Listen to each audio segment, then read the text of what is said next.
नमस्कार दोस्तों, मैं संदीप कुमार आप सभी को एक बहुत ही महत्वपूर्ण और प्रेरणादायक कहानी बताने जा रहा हूं, जो मनुष्य जीवन में बहुत महत्व माना गया है।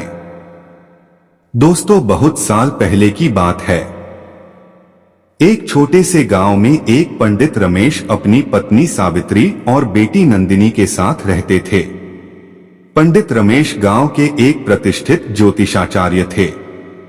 उनका घर सादगी से भरा था, लेकिन उनके अंदर शांति और प्रेम का वास था। नंदिनी उनकी इकलौती संतान थी और उन्हें अपनी बेटी से बहुत लगाव था। जब नंदिनी का जन्म हुआ तो पिता रमेश ने जैसे परंपरा थी उसी दिन उसकी जन्म कुंडली बना दी। लेकिन जैसे ही उन्होंने उस कुंडली में नजर डाली, उनके चेहरे की रंगत उड़ गई। उन्होंने जो देखा वह कोई साधारण योग नहीं था। कुंडली में एक गहरा दोष था और वो था विवाह दोष, जिससे संकेत मिल रहे थे कि नंदिनी के विवाह के बाद उसके पति अधिक समय तक जीवित नहीं रह पाएंगे। रमेश इस बात को समझ गए, लेकिन उन्होंने ये बात किसी को नहीं बताई, न अपनी पत्नी सावित्री को, न ही कभी नंदिनी को। समय बीता, नंदिनी बड़ी हुई, सुंदर, समझदार और संस्कारी। हर कोई कहता कि कितनी भाग्यशाली होगी वो लड़की जिसके घर नंदिनी बहू बनकर जाएगी। लेकिन दोस्तों, पंडित रमेश हर बार बहाने बना देते जब भी कोई रिश्ता आता। सावित्री अक्सर पूछती, क्या सोचते हो आप? अब नंदिनी की उम्र हो रही है, विवाह योग्य हो चुकी है। पर रमेश सिर्फ टालमटोल कर देते। आखिरकार गांव के ही एक दूसरे गांव से योग्य वर का प्रस्ताव आया। परिवार अच्छा था, सब कुछ अनुकूल था और इस बार रमेश ने मना नहीं किया। नंदिनी की शादी धूमधाम से हुई। पंडित रमेश और सावित्री ने भारी मन से बेटी की विदाई की। नंदिनी का ससुराल सुखी और मधुर था।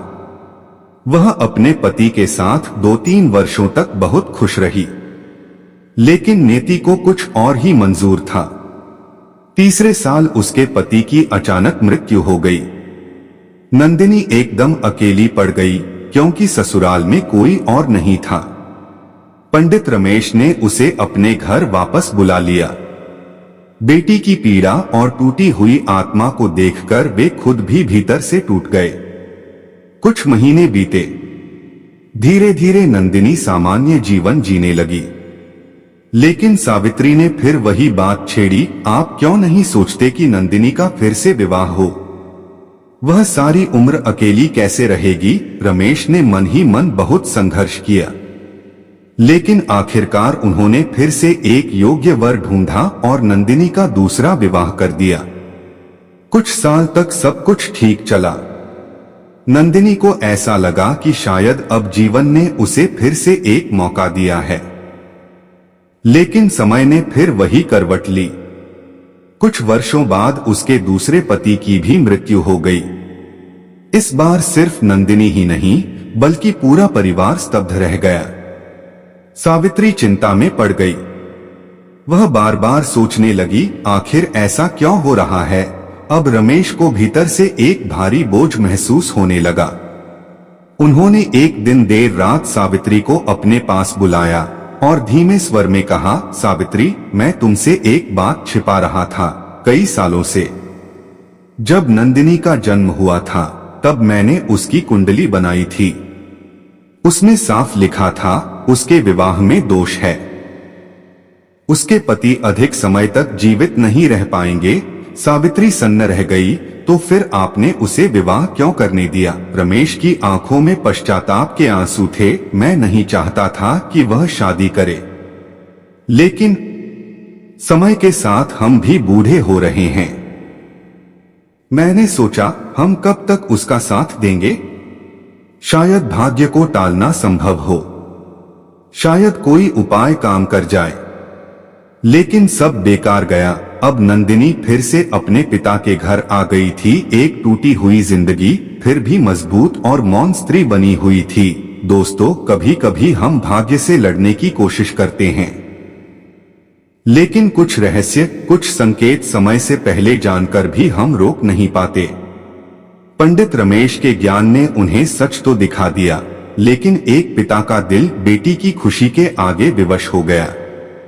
यही है जीवन का यथार्थ, जो हमारे हाथ में नहीं होता, उसे हम जितना भी संवारें वह अपनी दिशा में ही बहता है। तो दोस्तों, हम उम्मीद करते हैं कि ये कथा आपको अच्छा लगा होगा। दोस्तों, अगर आप हमारे चैनल टोटल स्टोरी में नए आए होंगे तो चैनल को सब्सक्राइब जरूर करें और कमेंट बॉक्स में जय बाबा बैद्यनाथ अवश्य लिखें। दोस्तों, हम आपके पास ऐसे ही वीडियो लाते रहते हैं, तो आपसे गुजारिश है कि आप हमारे चैनल टोटल स्टोरी में हमेशा बने रहे और धार्मिक, पौराणिक, इंस्पायर और मोटिवेशन वीडियो हर रोज प्राप्त करते रहे और पुण्य के भागी बने। धन्यवाद।